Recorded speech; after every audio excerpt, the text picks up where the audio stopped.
Jean-François Poisson joining us right now on Foul Territory. He's the writer and director of Who Killed the Montreal Expos. It's now available on Netflix. Wow. Good timing there to put this out. I know it's 20 years, so that's part of it, but baseball's kind of a big deal in Canada right now. How you doing? I'm good, and yes, the timing is amazing. I couldn't have think of it. Yeah, incredible. We all watched it. I watched it late last night. I really enjoyed it. It's a great Thank you, 90 guys. minutes. We have plenty of questions. I'm actually going to start this way because it was turbulent times. I want to bring you into this.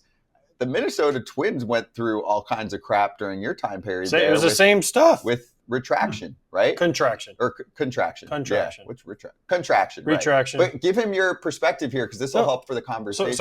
So Jean, Claude, I watched this, and having been on the Twins at the same time, it was kind of the same thing with the Twins. We need a new stadium. We can't survive where we are.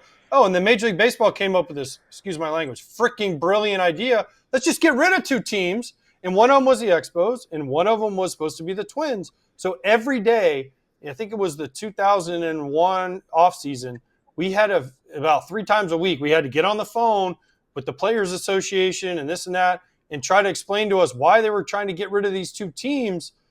Now everyone wants to add teams. At the time, they were trying to get rid of teams instead of trying to make it work. And what I got from this documentary was it wasn't one person that killed the Expos. It was a really lot of bad decisions by not only the people at the Expos, people in Major League Baseball, the Loria, Samson, the poor guy, Brochu. I felt so bad for that guy, but this contraction thing was unbelievable that they were even thinking about. We went on and won the division and saved baseball in Minnesota, and the Expos sadly never had that opportunity because of '94. Because of '94 with the strike. Yeah. But to me, it's like, man, I felt it. This kind of pulled at my heartstrings because I went through this kind of with the Expos at the time. Yeah, and it's relevant for every cities that lost a team anywhere in the world. It's just almost the same thing. I remember this contraction thing. I think it was a way to push cities to just build new stadium. Huh? I think Yes, so. 100%. So yeah, so Minnesota had one, and Montreal I think didn't. So they're gone. Hey, I want to go to one of the pressing questions Yes. in the doc, and obviously the story already exists. You're just taking us inside of it, but part of it has to do with figuring out who the number one villain is, and you present cases for a number of people within the documentary. Do you have an opinion? Like, do you think that there's one person?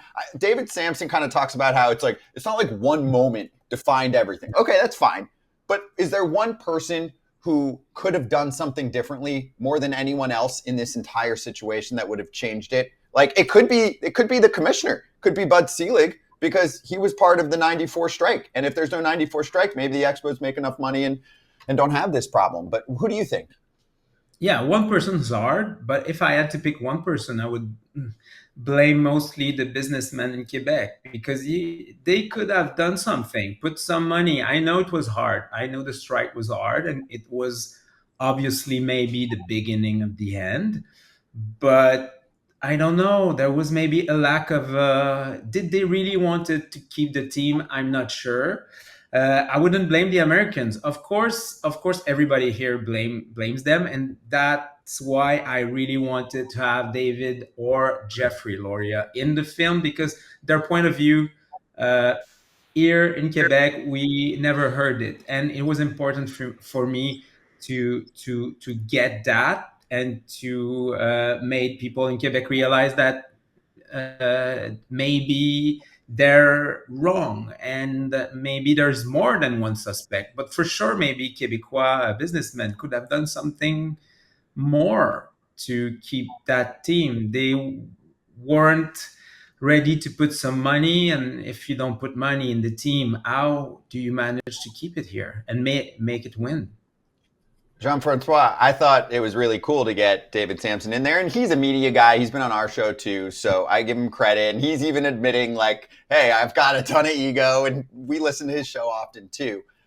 My question is how you think he is perceived in this. There were some stories that came out like, oh, he's perceived as a villain, and he didn't realize that during the whole conversation. So I went into this thinking, oh, it's going to be really bad for David. I felt like it was okay. Like, I felt like he had good comebacks to what you're talking about, which is, hey, businessmen of Quebec, you have a piece of this team, can't give us money, but you can give millions of dollars to lawyers. I thought that kind of line, and there's more of them in the doc that I encourage people to check out. I thought it was a good comeback. So how do you think he was perceived in this, and what was it like working with him on it?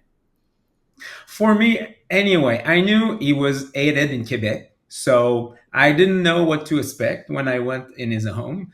But I knew that he know the drill, and he know how to put a good show, and he knew what we were doing. He knew we wanted to have every point of view, so he gave us testimonies with a lot of character. I have to say, he's entertaining, and it's a good way to make your points.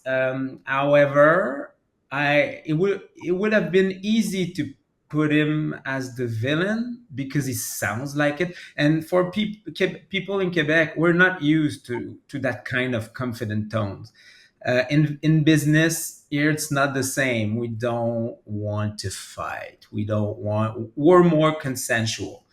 And hearing David, people get a little bit scratchy, but I wanted to be fair for everyone and for him. And if people think now that he is the only villain, it's not because of what he said about the team, what he say about the team. Maybe it's because of his tone, the way he say it, and maybe because some part of it are true.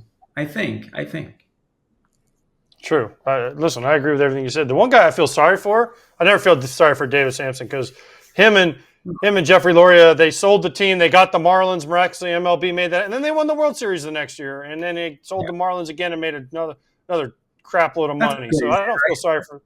Yeah, I don't feel sorry for them at all. But the one guy I do, what's Brochu? Claude Brochu. Yeah. Claude Brochu. He's the one guy I feel sorry for. This guy really cared about the Expos.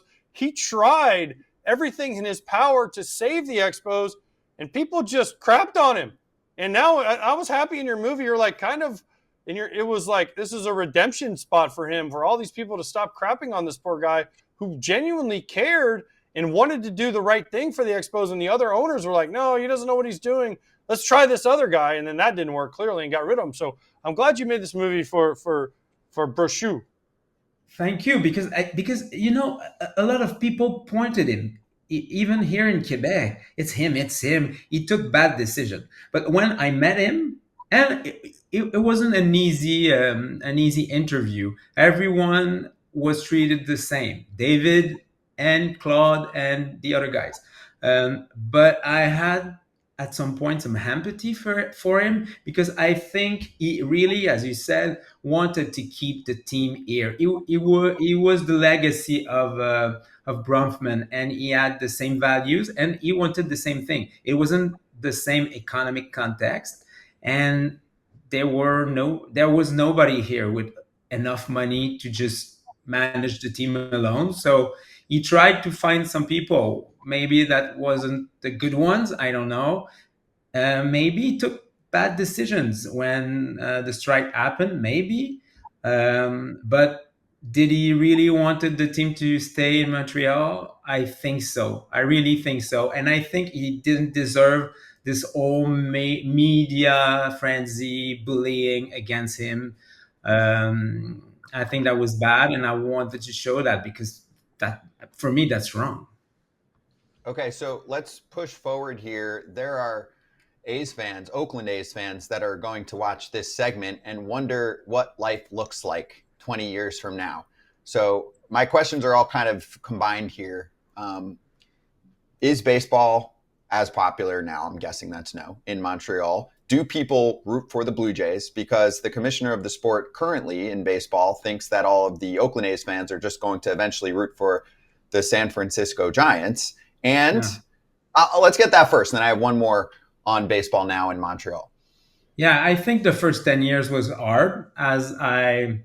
When I spoke to people, they told me that they were not able to watch a baseball game for 10 years. And then they switched for the Blue Jays because, they had to find something to, if they wanted to watch baseball. So the Blue Jays became their team.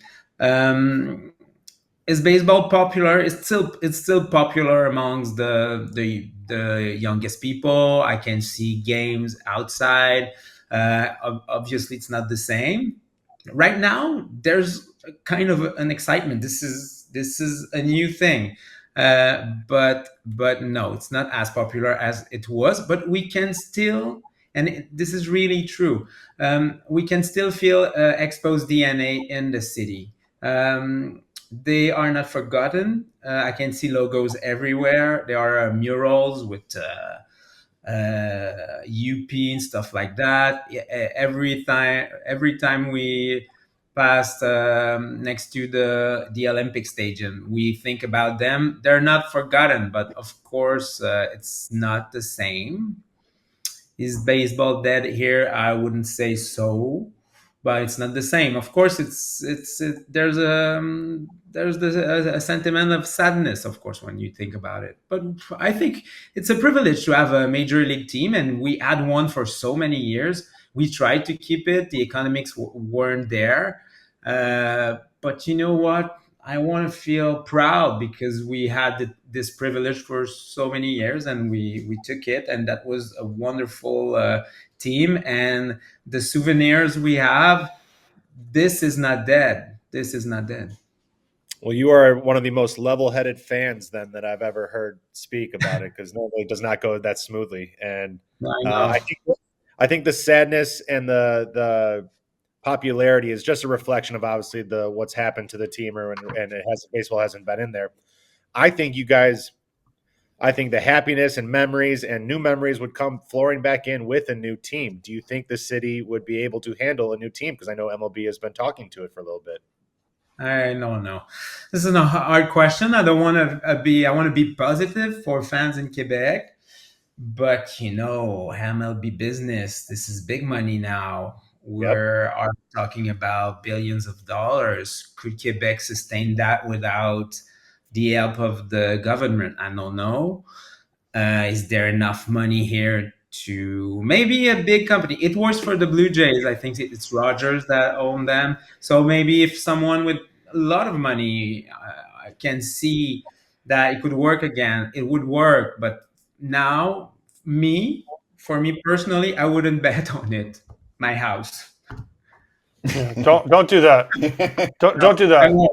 All right, I'm going to ask you one serious question, then I want to end on a less serious question. Okay, so the first one is, in the credits, MLB is credited with thanks to MLB. What did they have to approve? And did they charge you $1 billion for the highlights? Like, how did they get money from this? Did you have to pay them? Did they pay you to do this movie? How were they involved? No. So they didn't pay us at all.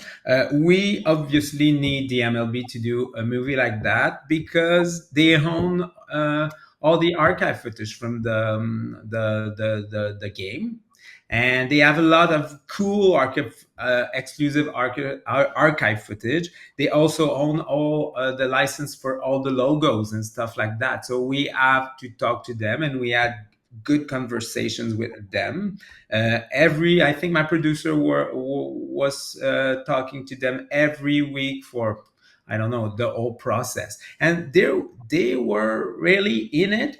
They didn't really told us anything about the narrative, so they were good with it. They only help us on the fact checking because we wanted the facts to be really right and true. There are so much stuff that has been said about the expos. What is true? What is not true? Do we have proof to say that thing? Is it conspiracy stuff like that? So they help us with that, but they were not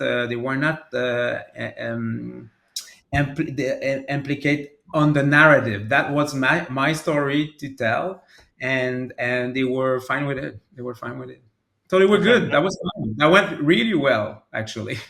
That's good to hear. I'm glad because they can be not so easy to work with for certain people. But this one was great. Okay, good to hear. Now, before I let you go, you mentioned Yuppie. Okay, so Yeah. I saw Yuppie in the documentary. Yuppie's Mr. Expo. Yuppie, but then did I see him? Is he a trader now? Did he go over to the Canadians? Because I saw Yes. Yuppie. Oh, so he went. So he didn't leave. He stayed and he just switched leagues. I guess switched sports. Yeah, it was kind of a culture pop icon here in Montreal. So I think, if I remember, that the Montreal Canadiens just took it back and brought him with them. So since 2005, uh, he is the mascot of the Canadiens, and he just switched his jersey. So he's there every game here in Montreal at the arena. Gotta Nice. have work. Yeah. But are the Expo fans rooting for the Blue Jays in the World Series, or do they hate the Blue Jays like the Canadians hate the Maple Leafs? Yeah, I think it's kind of both, because I can read a lot of stuff. Can read a lot of stuff on the web. I think in majority they are rooting for the Blue Jays. It's so fun to feel baseball excitement again in Canada. It's been a while. So I think they just want to go with it and have fun. And it's cool to hear about baseball, because I did this documentary and I thought it was dead. And then it's just coming back. And I was so excited the day before the release of the movie, just watching the game. And I went to bed thinking and the Blue Jays would not win. And when I wake up, I was so surprised, and I told myself, this is the better timing I could have to just release this movie.